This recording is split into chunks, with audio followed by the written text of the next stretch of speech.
I love feeling immersed when I play video games. I want to feel like I am part of this world, that I am my character.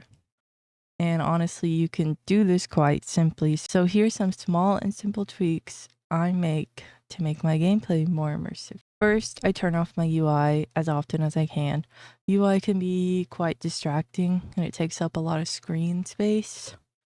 And in Lord of the Rings Online, there is a key that you can bind to quickly hide your UI. I bound a button on my mouse to hide my UI so I can easily and quickly use it whenever I like. Also, you can turn off floating names in Lord of the Rings Online on top of that. So the names that appear on top of people's heads. Second, I walk. Most of the time where it makes sense. Realistically, if you were in a small town or if you were at a crowded festival or you were inside a local business, you wouldn't be running. And if you do that in real life, you should probably stop that. But not even that.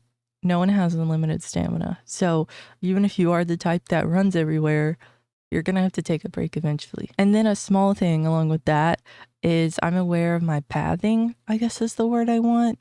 So I don't walk on tables or jump on bars or run across roofs. I take the way that logically makes the most sense. And both of those rules count for mounts as well. I follow those when I'm on my mount as well. With the mention of mounts, the third thing I do is I get on and off my mount where it makes sense. Preferably that's a stable, but it's not like stables are everywhere you are. You are out in the wild most of the game. So when a stable's not an option, I look for a little outpost that I can pretend I've parked my mount at.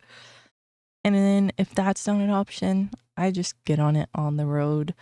You can always pretend though that you've hitched your mount to a tree. Regardless, once again, I just get on my mount where it makes the most sense. Fourth, I have a backstory. And if you create a backstory for your character, it does not have to be anything too in-depth. It can be a simple idea turned into a paragraph about your character. All you really need is an outline. So the things I ask myself is, how did my character grow up? What is their personality like? What do they like and dislike? And something cool about Lotro is if you press C, you can click on bio and write your own biography. So not only is it nice that others can read your story, but it can be good for reference as well. And the last small tweak I do is I like to log out at home or in an inn, somewhere where I can pretend I'm resting and somewhere that I'm safe. Because otherwise, I just imagine my character is just standing out in the wild for hours until I log back in. And that's just not a good idea. There is so much more you could do to roleplay and so much room for depth. But this is what I do to what I call roleplay light. Do I do it every single time I play? No, sometimes I don't want to take the time, but that is something I like about this playstyle.